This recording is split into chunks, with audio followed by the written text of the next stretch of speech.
bahagia melihat pohon itu tumbuh, bahagia tetangga menerima tomat, bahagia saya juga menerima kangkung dari sebelah, dan kebahagiaan itu luar biasa mahalnya dan secara ekonomi tidak bisa dihitung. Itulah yang kita sebut dengan sosial capital yang tumbuh, keketumpahan yang bagus, dan ini mahal karena konteksnya adalah konteks saling kebersamaan, dan itu indah. Yang kedua, kita akan sangat merasakan bagaimana ekologi terjadi. Bagaimana kalau kita nanam pohon. Konon penelitian menunjukkan bahwa satu pohon dewasa bisa menghirup udara 2-4 orang dengan satu pohon misalnya. Nah, bisa dibayangkan kalau semua kawasan menanam pohon, entah pohon apa saja. Kemudian di samping kiri kanannya ada sayur mayur. Enak sekali. Itu bisa dijual kalau itu berlebihan, tetapi ini dari itu adalah kita sudah tidak mengeluarkan sepeser pun hanya untuk beli tomat. Oh, tapi kalau misalnya kita lihat sikonnya Pak, Kota Makassar, apakah memungkinkan urban farming? Jangankan Makassar, coba lihat kalau Anda ke Banyuwangi, di atas atapnya bandara itu adalah tanaman padi. Sawah. Jadi dia pakai untuk nanam macam-macam. Namanya 80 narasi puitis pangan Indonesia. Insya Allah segera terbit. Coba lihat Pak, boleh mungkin. Nah, ini dia teman satu. Jadi sebetulnya ini bahas tentang apa Pak? Boleh sedikit? Jadi sebetulnya itu adalah menarasikan pangan dalam bentuk puisi, ya. Puisi dari itu puisi pangan. Kita berangkat dari akar, batang, daun dan buah. Jadi akar, salah kita batang pangan kita, buah otak kita. Ini dia, mana?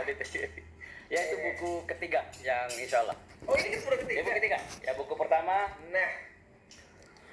Ya untuk informasi Bang Ruli, saya penulis di Republika, nulis di Fajar, nulis di beberapa media-media, dan itu saya bukukan setelah waktu Ramadan, saya bukukan menjadi dari ulat menjadi kepompong. Itu adalah Refon pasca Ramadan. Itu buku pertama. Buku kedua ada saya di ulang tahun saya yang ke-58 kemarin, saya menulis buku tentang menapaki jejak usia. Dan itu ada, mana bukunya? Tahun lalu 58. Ya, 59 sekarang. Kayak 57 Pak. Jangan 27. Oke, Pak Mulyadi terakhir mungkin pesan untuk teman A1 memberdayakan masyarakat sendiri, Iya. dan juga bagaimana caranya akhirnya teman A1 juga ikut untuk urban farming. Ya. Mungkin ya kecil-kecilan dulu depan teras ya kan, dan akhirnya juga menjadi apa yang mungkin diceritakan sama Pak Mulyadi. Silakan Pak Mulyadi. Oke, mulailah dengan satu pot di rumah Anda. Mulai di spot di rumah Anda. Kemudian dari situ kita belajar bagaimana berinteraksi dengan alam.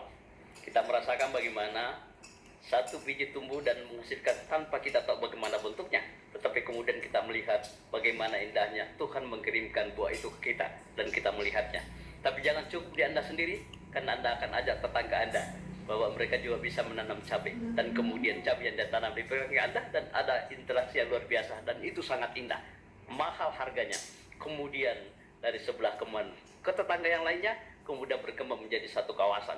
Dan kemudian ini interaksi bukan hanya soal tanam menanam, tapi ini menemukan silaturahmi yang indah antara kita dan tetangga. Dan yang muncul adalah penghargaan kita ke diri sendiri, penghargaan kita ke orang lain, penghargaan mereka ke tempat yang lain. Sehingga yang terjadi adalah interaksi yang indah hanya dari spot tanaman kecil itu. Seorang pujangga Bapak Mulyadi Saleh, terima kasih banyak.